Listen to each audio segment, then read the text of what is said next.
La palabra infierno aparece 13 veces en el Nuevo Testamento. Evidentemente, en el Antiguo Testamento o Biblia hebrea no aparece ni una sola vez. Las veces que aparece la palabra infierno son en todos estos textos de Mateo, prácticamente 3 veces en el capítulo 5, una vez en el 10, una en el 18 y 2 veces en el 23. En el libro de Marcos aparece 3 veces en el capítulo 9. Y en el libro de Lucas solamente aparece en el 12, en Santiago 3 y en la segunda carta de Pedro, capítulo 2. De ahí en fuera no se menciona más la palabra infierno. Ahora, la palabra infierno proviene del vocablo latín inferno, y este a su vez hace referencia al sustantivo como inferior. Infierno quiere decir que está abajo. En la mentalidad griega, toda persona que muere va al Hades, no importa que sea bueno o malo. En la mentalidad griega, todo el que se muere se va al Hades, reino subterráneo de la muerte. Hades es el dios encargado del lugar. Cuando se muere una persona, en la mentalidad griega, lo tienen que quemar. Lo apuestan en una cámara de madera, o bueno, de paja, y como si fuera un holocausto, y lo van a quemar, pero antes le ponen 2 monedas, una en cada ojo, porque una vez que su cuerpo es quemado, entonces el alma llega a orillas del río Estigma. Ahí en el río Estigma esperan a que llegue Caronte, y Caronte llega con su barca para cruzar el río Estigma e ir al Hades. Entonces el alma del muerto tiene que pagar con una moneda. Le paga una moneda y lo cruza Caronte. Cuando llegan a Caronte, en la entrada del Hades, tiene un guardián que se llama el Cerbero. Es un perro de 3 cabezas. Es el cancerbero. Y no deja entrar si no le pagan una moneda. Por eso en el fútbol mexicano al portero le dicen el cancerbero, porque supuestamente no deja pasar nada. Y una vez adentro, las almas se colocan en diferentes sitios. Esa es la mentalidad griega. ¿Cómo se llama el río? Estigma. El río Estigma. Oye, pero eso también, como dicen que tenemos que tener un perro para pasar el río, que te está esperando cuando te mueres. Sí. Un perro. Eso es una mentalidad prehispánica. Porque los perros son los únicos que pueden escapar de Mictlantecutli. Por eso les platiqué, pero no sé si está Margarita. Pero los perros los perros pueden ver de noche. Los perros son los únicos animales que Mictlantecutli no se puede devorar, que es el Señor de los Muertos.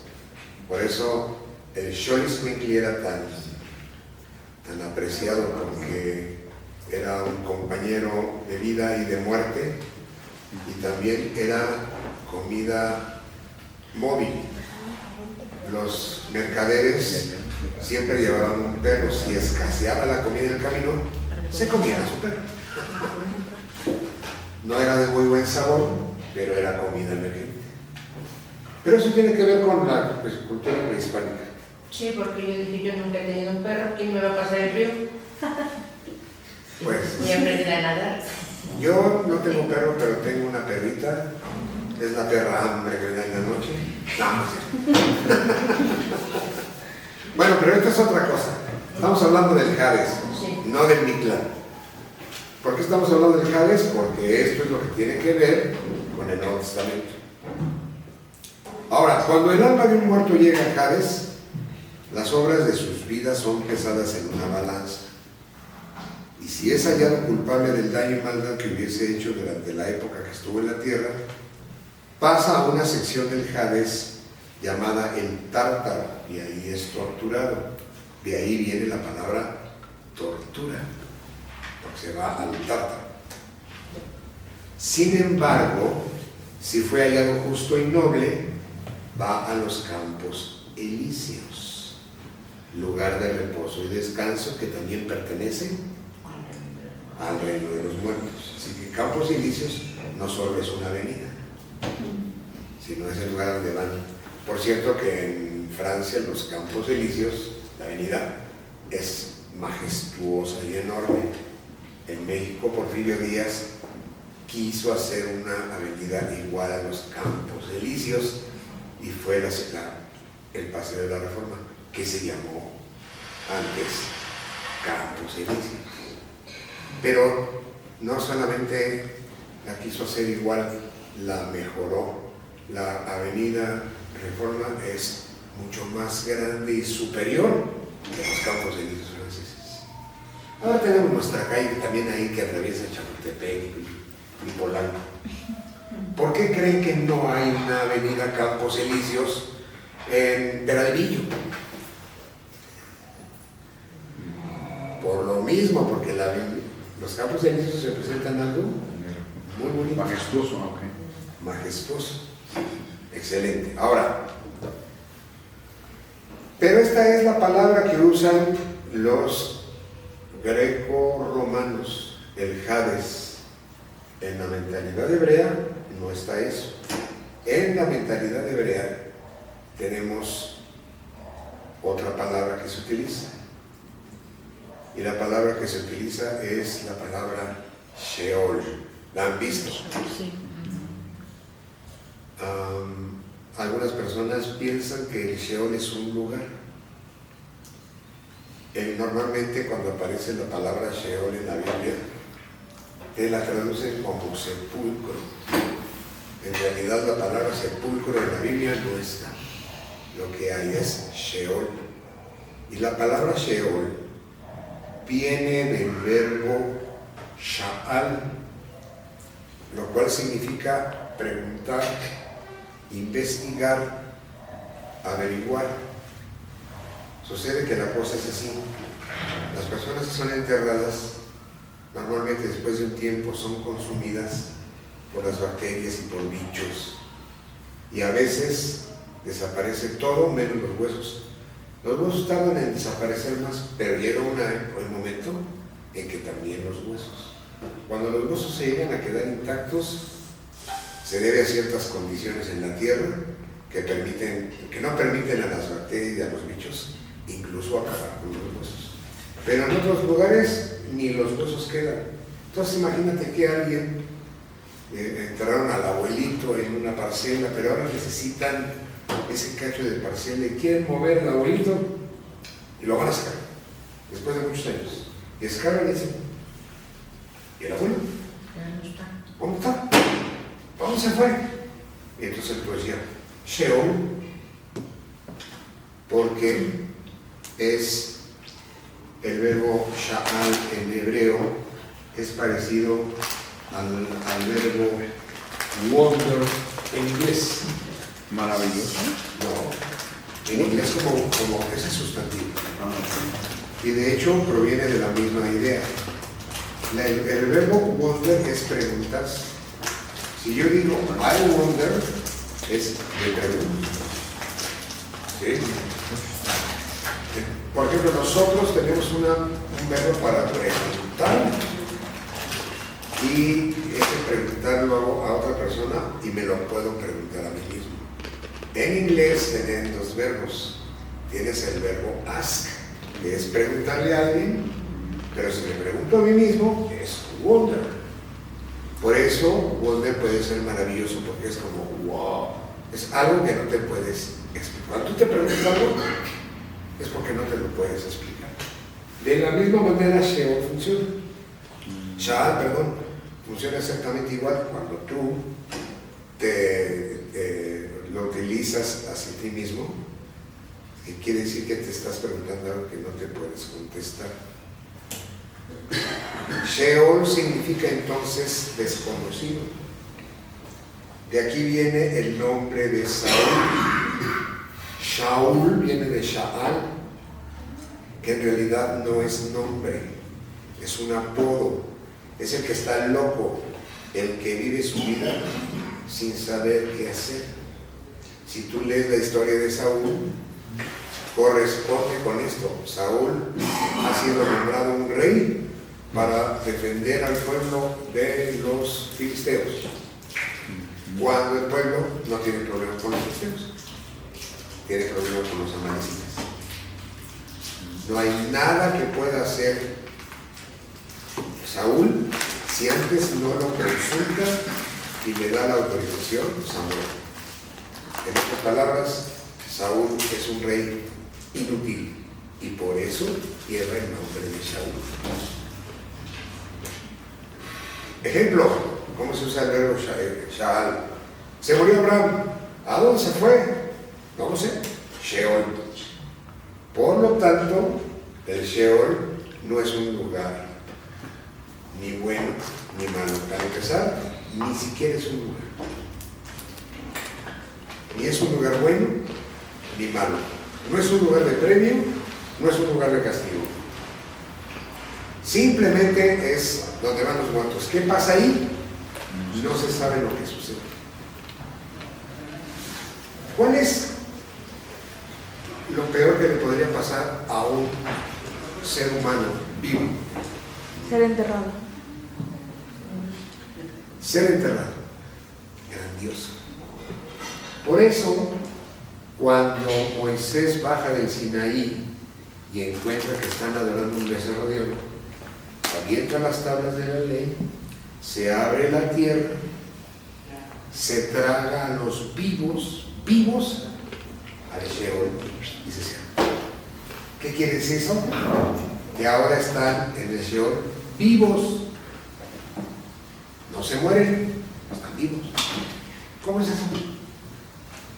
Porque el relato no está tratando de detallar cómo es el inframundo. Simplemente que está diciendo que para ir al Sheol hay que estar muerto. ¿Y qué? Ahí los muertos nada saben. Eso es lo que dice Eclesiastés, y Eclesiastés ya tiene pensamiento griego. Porque Saúl, cuando quiere saber qué onda con su vida, porque ya no le contesta Jehová para nada, entonces va y busca una pitonisa y hace traer a Samuel de entre los muertos. Y Samuel le dice: ¿por qué me despiertas? ¿Por qué me incomodas de mi sueño? ¿Qué quieres saber? Ya le dice. Y le dice Samuel: mira, tú para mañana vas a estar conmigo. ¿Y qué fue lo que pasó el otro día? Murió. Entonces, ¿Saúl habló con Samuel? ¿Sí o no? Sí. Pues sí. Al menos en la verdad. Sí. Ya les quiero decir, esa idea que nosotros en la iglesia tenemos de que los muertos no saben, lo sacamos única y exclusivamente de Eclesiastés, de un texto que dice: mas los que viven saben que han de morir, mas los muertos nada saben, su memoria es puesta en el olvido, su amor soberbio no existe más. Pero hay que entender que el libro de Eclesiastés fue escrito en el siglo III. El siglo III está ya influenciado por la mentalidad griega, específicamente por la ética. Y los epicúreos piensan que ¿en qué consiste la felicidad? La felicidad consiste en esto: los eventos en la vida van a suceder de manera inevitable. No puedes hacer nada. Entonces, ¿qué puedes hacer? Los epicúreos dicen: goza la vida. Si esto se va a acabar, dale a tu cuerpo alegría nueva. Así. Entonces tú ves el libro de Eclesiastés que dice, goza con la mujer de tu juventud. Acuérdate de tu Creador antes de que vengan los malos días en los cuales digas no tengo leyes completamente. Trabaja duro y disfruta del fruto de tu trabajo. Come y bebe mucho, y come mucho, porque te vas a morir y ahí. Pero eso es lo que dice Eclesiastés. No han visto todo lo que dicen los demás de la Biblia. Así que, ¿qué le pasa a los muertos? La mayoría de la Biblia dice, no sé. La Biblia no, en el Antiguo Testamento. Y en el Nuevo hay una serie de disertaciones de esperanza. Pablo se atreve a hablar en la primera carta de los Corintios, capítulo 15, sobre la muerte, pero la verdad es que Pablo está haciendo una disertación sin saber de lo que habla. No sabe lo que hay. En el caso del Nuevo Testamento, Pablo está teniendo un problema muy grande. Él cree que al morir va a estar con Cristo. Eso es lo que él cree. Filipenses. Porque para mí, el vivir es Cristo y el morir es ganancia. Yo no sé qué escoger, porque si estoy vivo, soy útil para ustedes, pero si me muero estoy con Cristo. No sé qué escoger. Fíjense, Pablo está hasta diciendo que le van a morirse, y no porque esté decepcionado en la vida, sino porque piensa que está con Cristo, es mejor. Él cree que al morir va a estar con Cristo. Pero los griegos creen que el alma, la psique, es buena y que el cuerpo es malo, y que cuando la persona se muere, el alma o la psique queda liberada, y entonces comienza una existencia incorpórea. Eso para Pablo le rechoca, dice, no. Segunda carta a los Corintios, capítulo 5, dice, un día vamos a dejar este tabernáculo, pero seremos de inmediato revestidos por otro. Para Pablo la existencia incorpórea es inaceptable. Él cree que una vez que mueres, sigues en la presencia de Cristo corporalmente, con un cuerpo, dice, no enfermo, como una especie de intermedio entre eso y la resurrección de tu cuerpo, que también se va a redimir mientras tienes un cuerpo espiritual. Eso es lo que dice Pablo, y ustedes lo pueden leer. Así que, ¿qué sabemos de la muerte? Nada. Aquellas personas que te digan que lo mejor es que te portes bien, porque lo mejor está después de que mueras, dile, pues ve tú primero y luego me invitas. La mayoría de la gente que habla muy bonito de las profecías de la vida eterna y de todo, son los que más miedo tienen de la muerte. Porque son los que le tienen más miedo a la muerte. Por eso necesitan de algo que sustente una esperanza para después de morirse. ¿Sabes? Lo que el Evangelio dice es, no te preocupes por eso, vive hoy, llénate de vida plena ahorita. ¿Qué te va a importar? ¿Les importa a ellos tener vida eterna? No pueden vivir 3 minutos de paciencia frente al horno de microondas. No pueden tener paciencia cuando hay una enfermedad. No pueden tener paciencia cuando tienen un conflicto, cuando se quedan sin trabajo. ¿Me explico? ¿Cómo quieres tener vida eterna ya si no sabes cómo vivir 15 minutos aquí? Si aprendes a vivir, si te sientas y respiras y haces los movimientos que te enseño, y puedes contactar con la presencia divina que está en ti, vas a decir, la vida es tan plena y tan buena que lo que menos me importa es que dure para siempre. Por lo que tengo ahorita, ¿te das cuenta?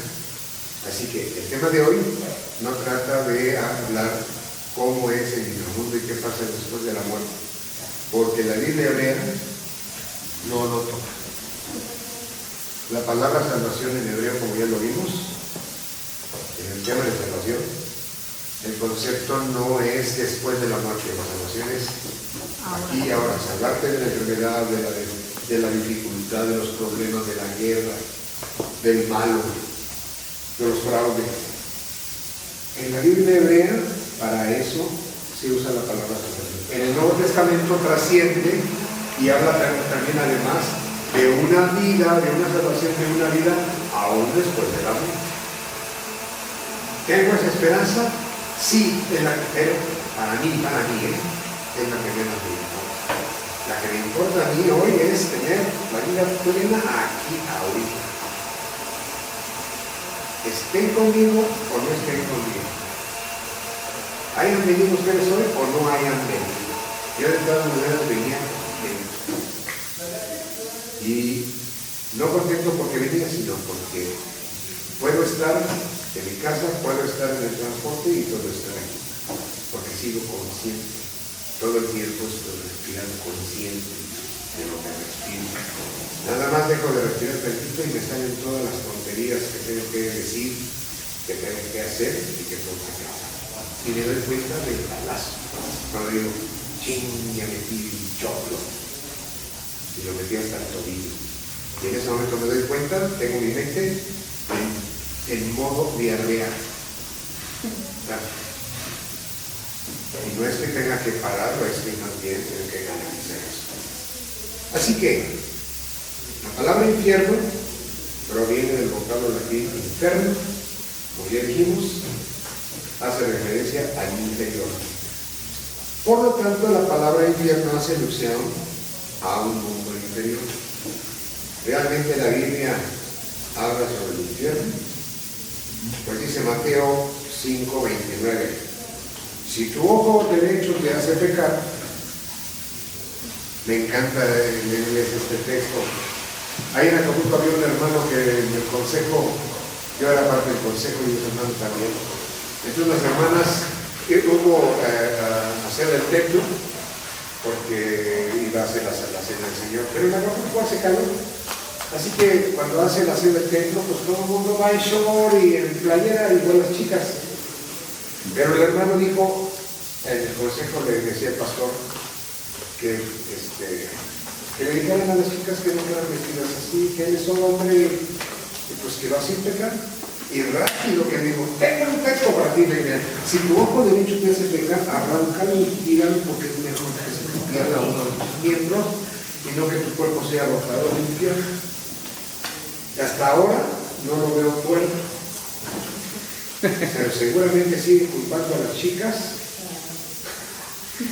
de su pecado. Bueno, aquí dice en la traducción al infierno, pero ahora les voy a enseñar cómo dice en el griego. Aquí dice Gehenam, como está aquí abajo la transliteración. No dice infierno, dice Gehenam.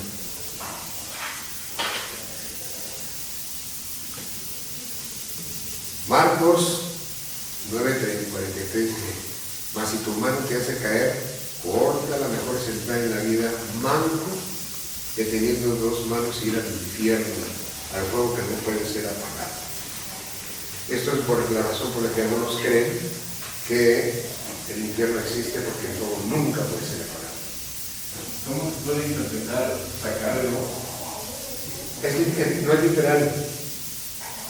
Lo que está tratando de decir el texto es que asumas tu responsabilidad. Por ejemplo, el caso del hermano que te digo, en lugar de aceptar que es un lujurioso, empedernido, lujurioso con una mirada alegre, en lugar de aceptar eso, dice, no, que las mujeres se vistan con un saco de papas por aquí en un techo, como si el mal estuviera en la chica. La chica puede estar como quiera, el problema es cómo la leo yo. ¿Estamos de acuerdo? No se trata de que el Señor está diciendo que literalmente te cortes una mano y saxo. Imagínate cómo estaríamos los cristianos. Yo ya no tendría ojos, pero o como los me hubiera sacado. o como los del Tíbet, ¿no? que están allá enclaustrados y no tienen nada que ver con contacto, ellos prácticamente pues no pecan, por así decirlo, ¿no? Porque no hay nada que los motive a, Ándale. pero no se enfrentan con esa realidad. Lo mismo le pasa a los monjes. Ajá, los monjes, exactamente. Imagínate yo cada vez que veo a Salma Hayek ya debería sacar un ojo, ¿no? Sí. Y la he visto muchas veces. Bueno, pues ¿qué dice aquí? Otra vez, la palabra que está aquí es Kenan.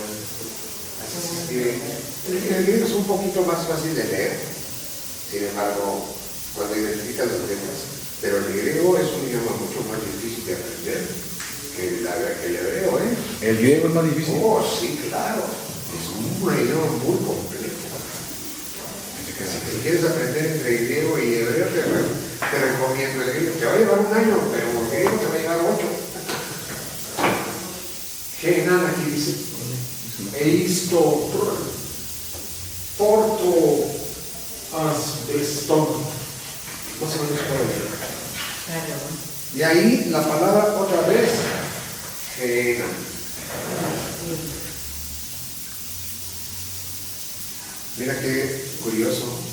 Ser apagado se dice asbestón, como la palabra asbesto. El asbesto no sé qué. Es inífugo, sí. ¿Verdad? Ajá. Qué interesante. Bueno, ¿qué significa Genan? Que aparece en el Nuevo Testamento.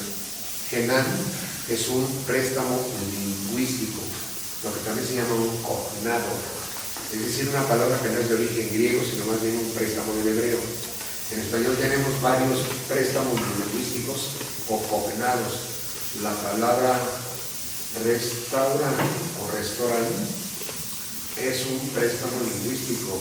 Viene del francés. Nosotros decimos restaurant.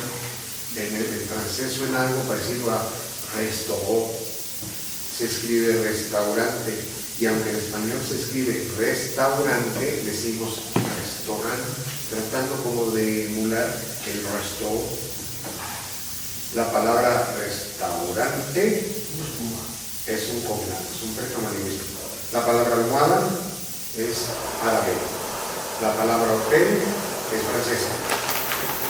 Y aquí hay varias palabras que tenemos en el español. Lo mismo pasa en el hebreo. Kenan viene de Ge y Nom, que en el griego pasa como Kenan. ¿Y qué significa entonces Ge y Nom? Les voy a mostrar. Jeremías 7:3 dice, y han edificado los lugares altos de Topet, que está en el valle de Ben Hinnom. Ben es hijo de Hinnom. Cuando ven la palabra Ben, quiere decir hijo, y también la palabra Bar, solo que la palabra Bar es arameo y la palabra Ben es hebreo. Por eso Jesús, en todo caso, se llamaba Yeshua Bar Yosef, porque él habla arameo. Por cierto, Yeshua está mal dicho. En arameo, la A final es muda. Quien dice que Jesús se llama Yeshua no sabe ni hebreo ni arameo. El nombre de Jesús en arameo se pronuncia Yeshua. Bueno, es el hijo de Hinnom para quemar a sus hijos y a sus hijas en el fuego, lo cual yo no mandé ni me pasó por la mente. Jeremías está completamente en contra del sacrificio que se hacía a los infantes. Los hebreos sacrificaban niños. Jeremías está en contra de esto. Y lo hacían en el valle de Ge y Nom. Hay varios relatos que fueron de Jefté. Señor, dame la batalla, te prometo que el primero que salga a recibirme te lo voy a entregar en sacrificio y que sale su hija. Me acordé de aquel padrecito que estaba en el pueblo y tenía todo el pueblo reunido y decía, voy a aventar esta pluma, y a quien le toque, lo vamos a sacrificar. Llegaron y le dijo, mira eso, ya volaban las nubes. Ya no le caía al borrachito, el borrachito que le sopla durísimo, ¿no? ¿Cómo que la pluma que le cae al sacerdote? Y dice, se vuelve. Así estaba Jefté. Sacrificó Jefté a su hija y a los sobrinos, porque ya no lo hacía. Pero ahí sucedía esto. Se hacían sacrificios humanos en Israel.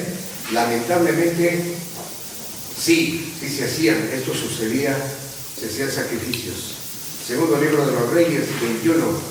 Hizo pasar por fuego a su hijo, practicó la hechicería, usó la adivinación y trató con medio y hizo mucho mal ante los ojos del Señor, provocando la ira. Está hablando de un rey, Manasés. Aquí el libro de los Reyes habla horriblemente mal de Manasés. Arqueológicamente sabemos que fue el mejor rey de Israel. Pero la Biblia dice que es el peor. ¿Por qué creen que dice que es el peor? Porque es del norte. Y los que escriben son del sur.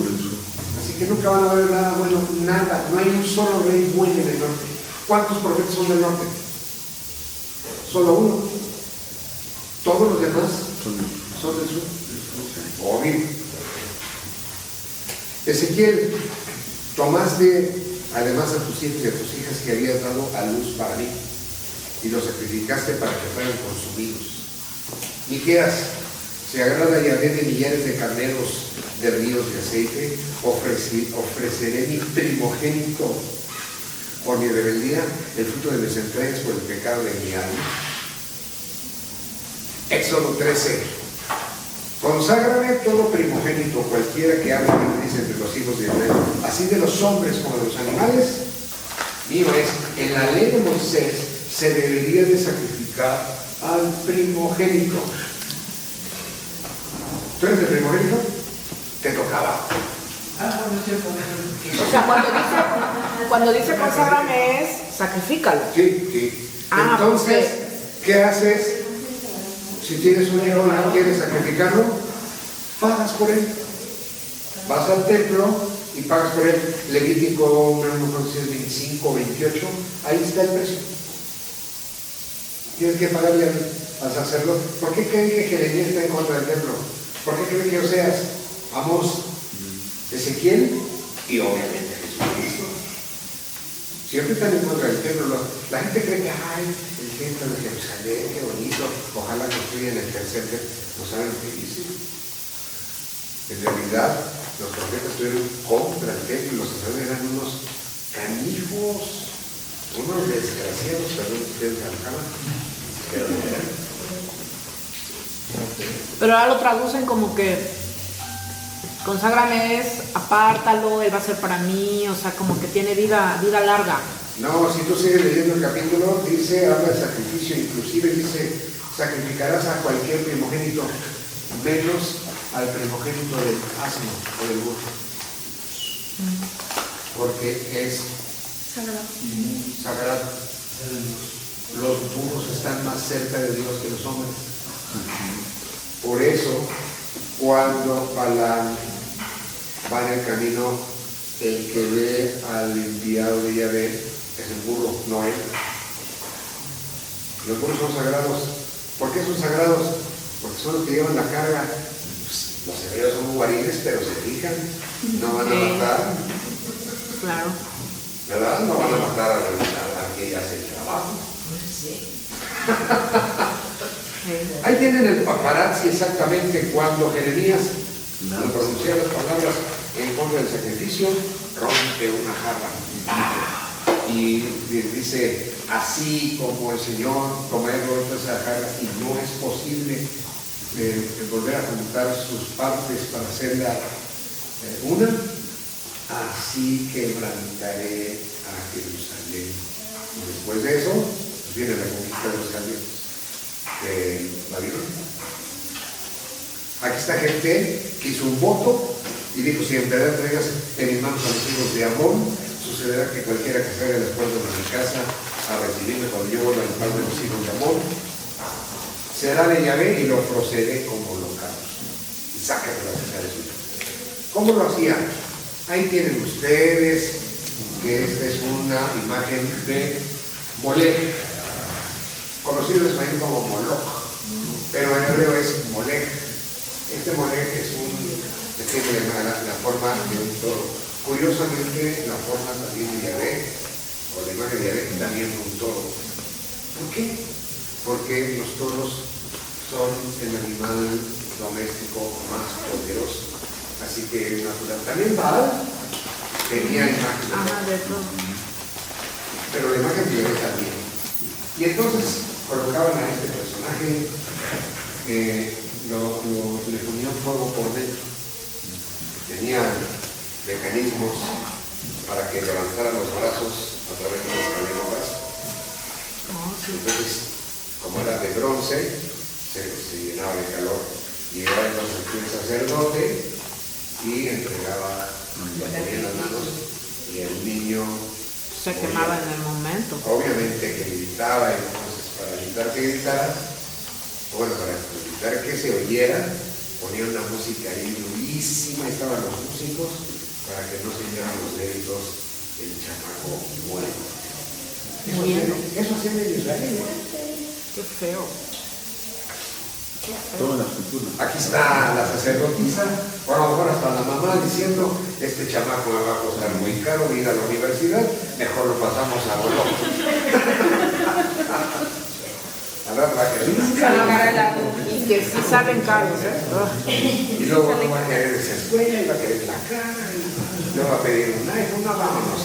Luego le pide un algo y les hacen Ahora, la palabra Genán viene de una frase hebrea que significa valle de Hinnom o Geinnom. Este valle estaba justo fuera de Jerusalén y en tiempos bíblicos era el basurero de la ciudad. En el lugar se prendía fuego para quemar la basura. Si ustedes van a Jerusalén actualmente, se van a encontrar con la antigua, esta parte del templo. Esta es la ciudad de David, esta es la ciudad antigua, y aquí ya comienza, no todavía esta es la ciudad antigua, y para acá se extiende ya todo Jerusalén. Este es el valle del Quebrón, no el valle del Quebrón o del Cedrón, en realidad es del Quebrón, y este vallecito que está aquí es el valle de Hinnom. Ahí se quemaba la basura, pero antes se rompe la jarra aquí, porque aquí hacían los sacrificios. ¿Quieren conocer el infierno entonces? Miren nada más. Este es el valle de Hinnom. Hasta la fecha no se construye nada ahí, porque ahí se sacrificaron y porque fue el basurero. Y hasta la fecha nadie quiere vivir, y además por la misma ley, la ley de Moisés no permite que vivas donde hubo sacrificios y muertos. Eso de que la gente, bueno, eso sería muy difícil en México porque todas las escuelas primarias fueron construidas sobre un cementerio. Todos los niños dicen eso. Aquí hay otra foto del valle de Hinnom. Esta es una vista aérea. Se encuentra Jerusalén y este es el valle de Hinnom. Como ven, todo está habitado, construido, menos el valle de Hinnom. Estas son las razones. Ahí se encontraron los amuletos de Keter Hinnom. Se van a sorprender con eso. Este es Gabriel Bacay, arqueólogo de la Universidad de Tel Aviv. Este señor hizo excavaciones en Jerusalén, encontró algunas cosas, encontró los enterramientos de la época de la Edad de Hierro. La época de la Edad de Hierro es más o menos desde el siglo VIII hasta el siglo I, incluso hasta el siglo IV después de Cristo. Y allí encontró un pequeño fragmento, un amuleto que contiene la bendición sacerdotal del libro de los números. Esto es muy importante, ¿verdad? Porque aquí está este señor Gabriel Barcay mostrando los objetos que encontró, y entonces allí encontró unos pequeños rollos de plata del año 600 antes de Cristo, y se les llamó los amuletos de Quetzalcoatl. Al parecer eran llevados en una pequeña bolsa con el objeto de brindar protección a quien los poseía, es decir, al muerto. O sea que a los muertos los sepultaban con un amuleto que decía: Jehová te bendiga y te guarde, haga resplandecer tu rostro, hay en ti misericordia, porque lo iba a necesitar después de morir. Sorprendidos quedaron los arqueólogos y paleógrafos al descubrir que en ambos rollitos de plata de unos 3 centímetros de ancho estaba inscrito en paleogreo la bendición sacerdotal que aparece en número 6: Yahvé te bendiga y te guarde, haga resplandecer su rostro sobre ti, tenga piedad y misericordia, alce en ti su rostro y ponga en ti paz. Se puede inferir que porciones significativas de la Biblia hebrea y de la religión y de la Biblia, bendiciones, poemas, ya estaban por escrito antes de la redacción post-exílica. El libro de los números fue escrito en el siglo IV. Estos rollitos fueron encontrados y provienen del siglo VI. Cerca del enterramiento de Quetzalcoatl, aquí están parte de las tumbas que encontró ahí, donde se quemaba la basura y se hicieron sacrificios. También se usó como cementerio. El rollito está así, y aquí pudieron encontrar la escritura en paleohebreo, el hebreo anterior al exilio, y aquí está Jehová te bendiga y te guarde, escrito en hebreo, que dice exactamente eso. ¿Quién es esta o la anterior? La anterior, esta. Entonces, ¿qué les quiero decir? Los hebreos creen que se sigue viviendo después de morir. Sí. Técnicamente, Sí. los católicos creen que se puede vivir después de morir. Sí. Sí. Los bautistas, metodistas, también. ¿Quiénes son los únicos que no creen en eso? Nosotros. Ahora. Exclusivo. Y entonces, ¿cómo Séptimo Día interpreta que Saúl habló con Samuel? Pues depende de quién lo escuche. No hay una postura de la iglesia. Es percepción. Entonces va a depender de quién te lo escuche. Te van a decir, unos te van a decir que era un demonio, otros te van a decir que es una alucinación, un truco de la pitonisa. Pero todo va a depender de quién te lo explique. No creo que haya alguien, bueno, sí hay alguien, pero no creo que haya muchas personas, casi ninguno, que te lo explique primero desde el idioma, desde el hebreo. Ya nada más explicado del hebreo, te das cuenta que según el relato, lo que Saúl vio fue a Samuel completamente. No vio una alucinación. En el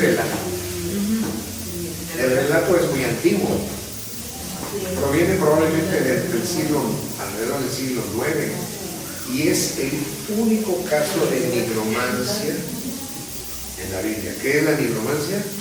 Es la consulta del porvenir preguntándole a muerto, y es el único caso, y la Biblia lo condena muchísimo.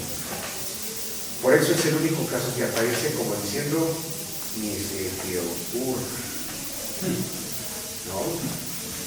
Pero de ninguna, o sea, lo que está prohibido es contactar al muerto. Pero en ninguna parte dice que el muerto. No se puede contactar aquí. ¿Vale? Que el muerto no te pueda contactar aquí. O que siga viviendo, o que sea un modo de existencia diferente. Hay unos relatos en donde se ve que para ellos, para poder como concluir un poco cómo piensan que la muerte es una existencia gris, una existencia donde no puedes enojarte, pero ni alegrar. No tienes frío ni calor ni nada. Y tiene sentido. La existencia que nosotros tenemos en este momento, puedes sentir frío y calor y enojarte o estar feliz porque tienes un medio para expresar tu existencia. ¿Cuál es ese medio? Tu cuerpo, tus emociones y tu mente. Una vez que pierdes la corporalidad, pierdes la expresión corporal, la expresión emocional y la mente, porque la mente es producto de la coordinación del cerebro. Pero la existencia no depende de eso. Entonces la existencia como tal no se expresa, al menos de estas maneras. Por eso la semana pasada les comenté, o la anterior, les dije que Jesús, estando en la eternidad con el Padre, nuestro trabajo, ¿hay oscuridad ahí? No. ¿Hay frío allá arriba? No. ¿Pueden disfrutar de una virgen? No. ¿Saben lo que es un abrazo? No. Entonces Dios pareciera que después de haber hecho al hombre, dijo, a ver, ¿qué se siente?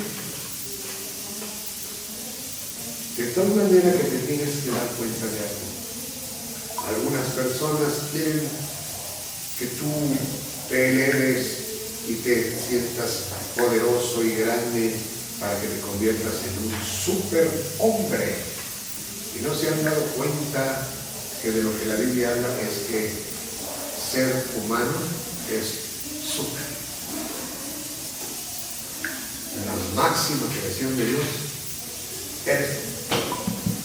No te vuelvas a quitar dignidad tú mismo. No te vuelvas a menospreciar.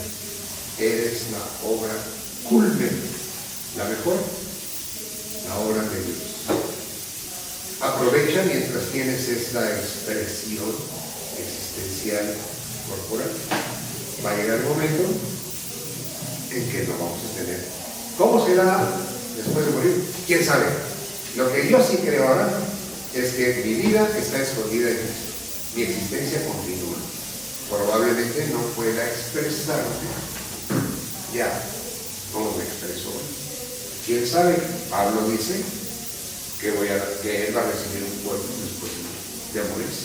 A lo mejor es otra forma de expresarse, pero ya no es. Así que disfruten de la Biblia. Ay, sí, qué rica. De la birria, el colesterol. No importa, disfruten del abrazo, disfruten del frío, del calor, de la comunidad, de quien pueden abrazar y a quien no. Disfruta solo, disfruta el momento de soledad. Abre el refrigerador, hay mucho que comer, engorda todo lo que puedas. Abre tu refrigerador, no hay nada que comer, bendito Dios, vas a adelgazar. Dijera la Juanga, como dijo la Juanga, tallas hay muchas, vida una. Benditas palabras. Así dijo Juan Gabriel. Cuando le dijeron que lo veían más llenito y dijo, bueno, pues es que tallas hay muchas, pero vida nada más es una, hay que disfrutar. Fantástico, Juan Gabriel. ¿Verdad? Por eso el mundo no entiende que si el mundo entendiera y contactara con su existencia, que es la presencia divina en cada uno de nosotros, imagínate cómo sería este maravilloso, porque todos estaríamos entendiendo que yo no soy una unidad, sino que soy parte de la totalidad, soy parte tuya y tú eres parte mía, y también el vecino, y ese que te cae gordísimo también. Pero en la medida en que vas reconociendo la divinidad en cada uno de las personas, entonces podemos ver que Dios es tan real como mirar al otro y reconocer que la presencia divina en mí también está en él. Por lo tanto, tengo que tratarlo con cuidado, con respeto. Por eso cuando decimos, vamos a hacer de comer, decimos que haya comida con dignidad. Quiero que sepan que esta semana, por mérito, no hay comida. Se acabó el dinero. ¿Saben por qué? Porque la gente no viene. Y cuando viene, no coopera. Ya no había dinero. Así que se los voy a decir solo para motivarlos, no para otra cosa. Ayer alguien me dijo, ¿qué hacemos? Le dije, haz la comida, yo la pago. ¿Por qué? ¿Porque me sobra? No, porque pienso que la dignidad para tratar a la gente, eso proviene porque yo he sido tratado con dignidad por mi Padre Celestial. Por lo tanto, yo esperaría que cada uno fuera infectado, contagiado, con conciencia de su existencia y de la de otros. Si nosotros podemos cambiar este pequeño nicho, que somos nosotros, podemos cambiar este pequeño grupo, entonces así empezó Jesús. Cambió a 12. Y luego se hicieron 70. Y luego se hicieron 500. Y luego, esa es la idea de Jesús, cambiar el mundo, porque cambias tú. Que tengan un gran día. Vamos a la escuela sabática. Que va a estar buena. Por lo de las traducciones. ¿Cómo?